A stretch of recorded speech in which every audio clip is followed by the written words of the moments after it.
جی بسم الله الرحمن الرحیم. زیم جی عرفان دورانی تاسو ګورئ پیام خیبر.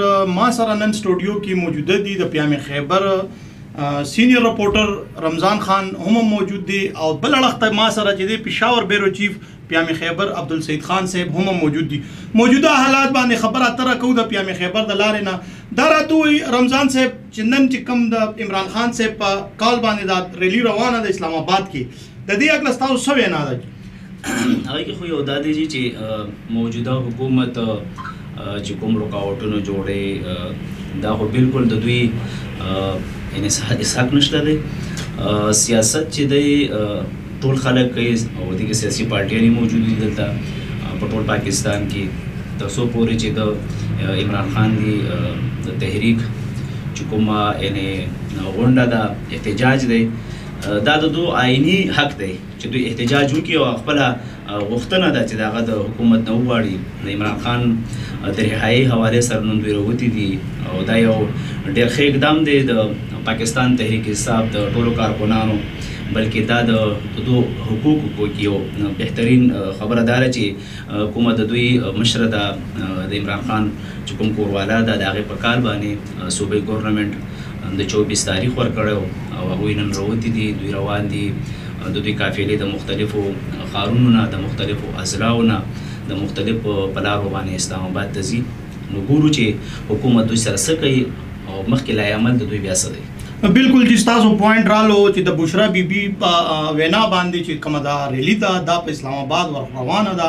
موږ سره دا ټایم په سټوډیو کې چې دینو پېښور بیرو چیف د پېښور بیرو چیف عبدالسید خان صاحب ناست دي. دیو سره خبرې اترې کوو چې د دیو سره وینا ده جی هر کلی وایو چې خپل پروګرام دا راته وایي چې کومه ریلی اسلام آباد اړخ ته ډي چوک ته روانه ده نو دوی ته خو ډېر مشکلات دي. دا به څه کوي بیا پوره تیاری کړې دی؟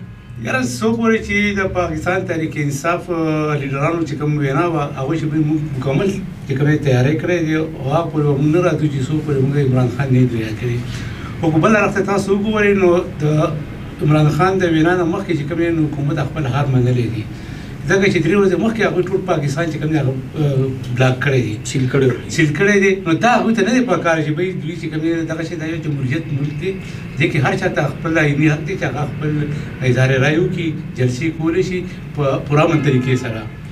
هغوی چې موږ په پرامن طریقې سره موږ جلسه کوو نو پکار چې دوی ته اجازت ورکړي چې نه که تا چې کوم دی ټول پاکستان چې کوم دی نو کنټینر موټروې دې کندې کندې کړي دي ورسره او بلاکونه دې ورته لګولي دي. نو دا خو جمهوریت خو نه شو کړی، دا خو ته په خپله یو کس ته اشتحال دغه کې زه نن تا داسې کار وکړو په غوره به هغه بیا کار وکړي.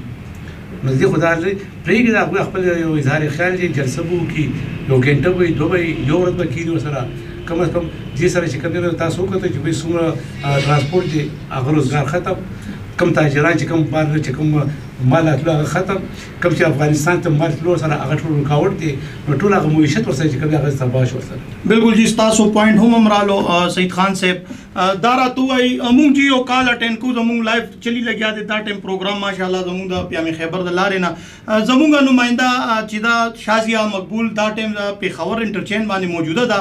دیو نه تپوس کوو چې د دیو څه صورتحال دی اپډیټ راکړي. جی شازیه اپډیٹ راکړي ډاله چین پہ موجود ہوں. یہاں پہ کارکنوں کی کافی تعداد موجود ہے. آئے ان سے پوچھتے ہیں آج کی ریلی کے حوالے سے.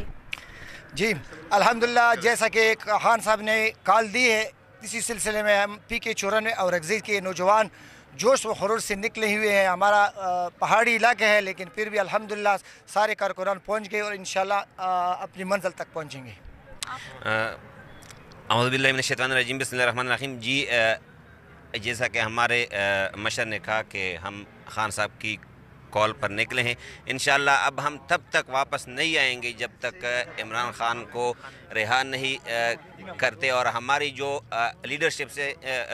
لیڈرشپ ہے ان سے بھی اپیل ہے کہ تب تک احتجاج کینسل نہ کرے جب تک خان کی رہائی نہیں ہو جاتی. اور تحریک کے ساتھ ہر نوجوان اپنے ساتھ ہاکی وردی کھانے پینے کے اشیاء خشک میوہ اخروٹ ہمارا اپنا جو ہے جو کی مکی ہے باقی جو گھریلو چیزیں ہیں دیسی وہ ہم اپنے ساتھ لیے انشاءاللہ ہمارا 2 مہینے تک گزارا ہوئے گا. جی اقبال صاحب آپ کا کیا کہنا ہے اس ریلی کے حوالے سے؟ دیکھیے ہمارا تو حقیقی آزادی کی تحریک ہے، ملک میں اجارہ ہے، مناپلی ہے اور یہ جو ظلم و زیادتی ہو رہی ہے جو پستائیت ہے ملک میں ان تمام قائدین کو گرفتار کیا جاتا ہے یا قتل کیا جاتا ہے جو حق اور سچ اور عوام کی حقوق کی بات کرتے ہیں. آج فائنل کال ہے, ہم نے کپنے پہن لی ہے اور آج ہمارے جتنے بھی ورکر ہیں یہ حقیقی آزادی کے لیے نکل پڑے ہیں. ہم تب آئیں گے جب خان کی رہائی ہوگی اور حقیقی آزادی حاصل کریں گے. جی سر, کیا کہیں گے آپ اس ریلی کے حوالے سے؟ بسم اللہ الرحمن الرحیم. ایاک نعبد و ایاک نستعین.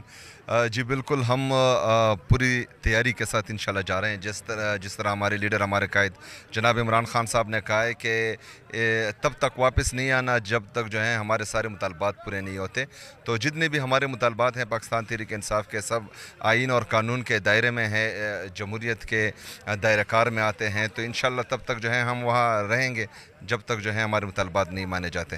داراتوی رمضان سے جدی دانا زیاد مشکلات با مخنیویو کی ددی دسی دی جی تحریک انصاف یو حقیقی جماعت تے او دی وخت کی کوم د کوم پر حقوق د پاره جنگیږي او دوی د ملک د سلامتۍ خبره کوي. د دو کوم ایجنډا اوچته کړې ده د شورونه. دراصل موجوده حالات د پاکستان کې چې کوم زموږ د همسایا ممالکو سره چې بالخصوصا زموږ تعلقات د افغانستان سره ډېر زیات خراب دي. دلته کې سرحد چې کومې باډرې دي په دوی باډرو باندې رفت او آمد معمول مطابق یعنی کم دی. تجارت بالکل شته نه دی او د دې سره سره په پاکستان کې دنه د ګرانۍ چې کوم لهر دی هغه یو ځلې بیا سر اوچت کړی دی تر څو پورې چې دوی حکومت راغی هغه لهر ساده پورې کنټرول کړو. او انتهایی زیات یعنی ګراني چې دا هغه د غریب د برداشت نه بهر ده. هغه یې نشو کولی چې خپل هغه بچو ته رزق وګټي او چې کوم مهنګایي چې دي چې کوم روزمره شیزونه دي هغه کې غوړي دي, چاول دي, چینی ده, چې کوم نور واړه شیزونه چای شو ورسره او داسې ضرورت شیزونه چې دي هغه ډېر زیات ګرانۍ طرف ته تللي دي. دا وجه دا ده چې مرکزي حکومت د ګرانۍ دعوې کوي چې موږ کنټرول کړې ده, خو چونکې مافیا هلته موجود ده چې کوم د دوی غټه مافیا ده هغه شیزونه سټور کوي او هغه بیا چې وروسته د ګرانۍ طرف ته دوی هغه روخوړي. نو دغې مخالف چې دی هغه تحریک انصاف پارټي وه چې هغې د اواز اوچتی چې یاره موږ چې پاکستان د جوړولو کوشش کوي نو پاکستان جوړو. بالکل جی, مونږ مخالف پارټیانو ته دا وینا هم ده او د پاکستان تحریک انصاف چې کومه وینا ده مونږ نوی پاکستان جوړو. ګورو چې نوی پاکستان دی جوړېدو کې کامیابیږي او که نه دا خو به مخکې ګورو. سید خان دا راته ووایي موجوده حالات خو تاسو وړاندې دي, بل د روس صدر هم را روان دی پاکستان ته, نو تاسو څه وایي په دې ملک باندې به اثر نه پروزي د دې؟ نه خبره ده چې کوم د روس صدر چې راځي او راځي دوی چې کنه 70 سال چې کله په داسې حالات دي نو اوس پورې چې هغه اثر پرې وروته نو په دې باندې اثر نه پرېږدي اوس نو دا هغه څه داسې افیکټ نه پرېږدي چې روس صدر راشي پاکستان په سیاسي دغه باندې بس اثر پرېږدي. بالکل جی, اس اثر نه پروزي د روس صدر را روان دی, هر کله دی راشي زموږ ملک کامیابی ده, خو چې چرې دا درنې او دا جلوسونه چې وي نو ملک به زموږ څنګه ترقي وکړي. دا راته وایي سید خان د پاکستان تحریک انصاف د انټرا پارټي الیکشن بیخي ونه شو, دا مشکلات ولې دي ته؟ ګوره چې په 2000 غالبا په 2013 کې انټر پارټي الیکشن شو عمران خان کړو.